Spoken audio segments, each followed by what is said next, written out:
Super പ്രൈമിൻ്റെയും അവസാന ഘട്ടത്തിലേക്ക് ശ്രീ അൽഫോൺസ് കണ്ണന്താനം തർക്കവിതർക്കങ്ങളൊക്കെ മാറ്റിവെക്കാം. നമുക്ക് ഇനി എന്താണ് പ്രായോഗികമായ പരിഹാരം എന്നതിലേക്ക് വളരെ യുദ്ധകാലാടിസ്ഥാനത്തിൽ സംസ്ഥാനങ്ങളെയും കൂടി വിശ്വാസത്തിലെടുത്തുകൊണ്ട് നിങ്ങൾ നീങ്ങുമോ? ഒരു ശക്തികാന്ത് ദാസ് മാത്രമല്ല പാഠം പഠിക്കേണ്ടത്, അല്ലെങ്കിൽ റിസർവ് ബാങ്ക് മാത്രമല്ല പാഠം പഠിക്കേണ്ടത്, ബാങ്കുകളുടെ ശൃംഖല മാത്രമല്ല പാഠം പഠിക്കേണ്ടത്. ഇതിലൊരു രാഷ്ട്രീയ ഭരണ ഉത്തരവാദിത്തമുണ്ട്. കേന്ദ്ര സർക്കാർ ഒരു പാഠം പഠിക്കാനുണ്ട്. സംസ്ഥാനങ്ങളെ വിശ്വാസത്തിലെടുത്തുകൊണ്ട് ജനങ്ങളോട് സഹകരിച്ചുകൊണ്ടുള്ള പോംവഴികളെപ്പറ്റി ആലോചിക്കണം. അതിന് തയ്യാറുണ്ടോ? ഇന്ന് തന്നെ നിങ്ങളുടെ അറ്റോർണി ജനറൽ സുപ്രീം കോടതിയിൽ പറയുകയുണ്ടായിട്ടുണ്ടല്ലോ, 3.5 ലക്ഷം കോടിയോളം രൂപയാണ് കളക്ട് ചെയ്യപ്പെട്ടിരിക്കുന്നത്, പക്ഷേ 55,000 മാത്രമാണ് പുറത്തേക്ക് കൊടുക്കാൻ കഴിഞ്ഞിരിക്കുന്ന കറൻസി. അതിൽ 3.5 ലക്ഷം കോടി ബാങ്കിലേക്ക് വന്നു, 55,000 കോടി മാത്രമേ ഇതുവരെ വിനിമയത്തിനായി എത്തിക്കാൻ കഴിഞ്ഞിട്ടുള്ളൂ. രാപകൽ പ്രയത്നിച്ചുകൊണ്ടിരിക്കുകയാണ് റിസർവ് ബാങ്ക് എന്ന്. ഇത്തരം ചെപ്പടി വിദ്യകളൊന്നും കഴിയില്ല. പ്രായോഗിക ബുദ്ധിമുട്ടുണ്ട്. അത് മറികടക്കാനുള്ള പോംവഴികൾ എന്ത്? അതാണ് ജനം ഉറ്റുനോക്കുന്നത്. അതിനുള്ള മറുപടി എന്താണ്? ഇതൊരു ചെപ്പടി വിദ്യയൊന്നുമല്ല. ഇന്ത്യയുടെ ചരിത്രത്തിൽ നടന്നിരിക്കുന്ന ഏറ്റവും വിപ്ലവകരമായ നടപടിയാണ് ഇത്. വർഷങ്ങളായിട്ട് എങ്ങനെ ബ്ലാക്ക് മണി ഇവിടുന്ന് മാറ്റാമെന്ന് ചർച്ച ചെയ്തതല്ല, ഇതുവരെ ഒന്നും ചെയ്തിട്ടില്ല. ശ്രീ മോദി കഴിഞ്ഞ 2.5 വർഷം കൊണ്ട് അഴിമതിയിൽ കുളിച്ചു മുങ്ങിയിരുന്ന ഡൽഹിയിലെ അഴിമതി വിമുക്തമാക്കി. ഒരൊറ്റ മന്ത്രിക്കെതിരെയോ പ്രധാനമന്ത്രിക്കെതിരെയോ ഇതുവരെ ഒരു അഴിമതി ആരോപണം പോലും വന്നിട്ടില്ല. ഇന്ന് കേജ്രിവാൾ പിന്നെ എന്ത് പറയാമല്ലോ, അത് നമ്മൾ മൈൻഡ് ചെയ്യുക വേണ്ട. അതല്ലാതെ ബാക്കി ഇതുവരെ ഒരു അഴിമതി ആരോപണം പോലും ഉണ്ടായിട്ടില്ല. ഈ വലിയ നമ്മൾ വിപ്ലവകരമായ സ്റ്റെപ്പ് എടുക്കുമ്പോൾ ജനങ്ങൾക്ക് ചെറിയ ചെറിയ അസൗകര്യങ്ങൾ ഉണ്ടാക്കും. അതോരോ ദിവസവും നമ്മൾ കണ്ടു പഠിച്ചിട്ട് അതിനെന്താണ് പ്രതിവിധി എന്നാണ് നമ്മൾ നിശ്ചയിക്കുന്നത്. ഇപ്പോൾ നമ്മൾ കണ്ടത് എന്താ? വലിയ ആൾക്കാർ അവർക്ക് ക്യൂവിൽ പോയി നിൽക്കാൻ പറ്റൂല, അവർ വേലക്കാരെ വിടുന്നു, കൂലിക്കാരെ വിടുന്നു, പൈസ ഇത് വെളുപ്പിക്കാൻ വേണ്ടി.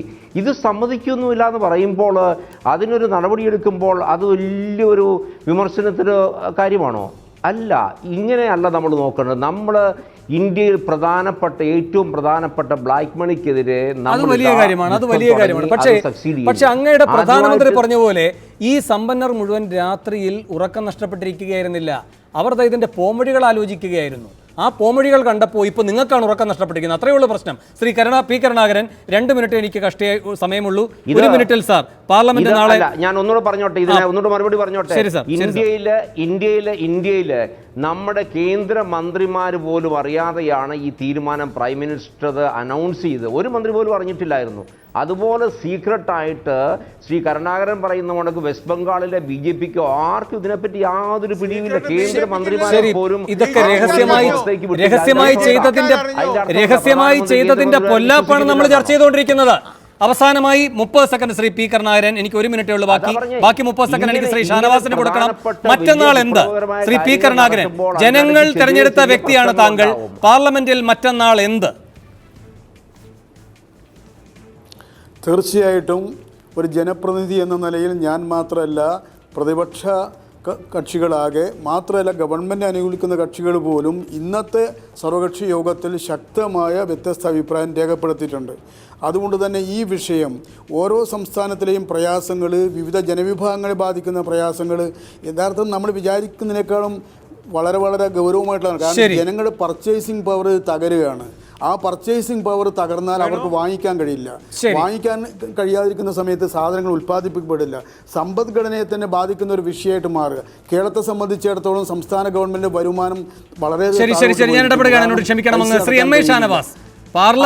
അത്തരം ചുറ്റുപാടിൽ വളരെ ശക്തമായിട്ട് മറ്റാൾക്കാരും നോട്ടീസ്. മറ്റന്നാൾ പാർലമെന്റ് ആരംഭിക്കും. ഇന്ത്യയെ സ്തംഭിപ്പിക്കുന്ന ഉജ്ജ്വലമായ ഒരു കൊടുങ്കാറ്റ് മറ്റന്നാൾ പാർലമെന്റിൽ നിന്നും ആരംഭിക്കും. അതിൽ പിടിച്ചു നിൽക്കാൻ മോഡിക്കാവില്ല. വളരെയധികം നന്ദി. ചർച്ചയിൽ പങ്കെടുത്ത എല്ലാവർക്കും. സൂപ്പർ പ്രൈം ടൈം അവസാനിക്കുന്നു.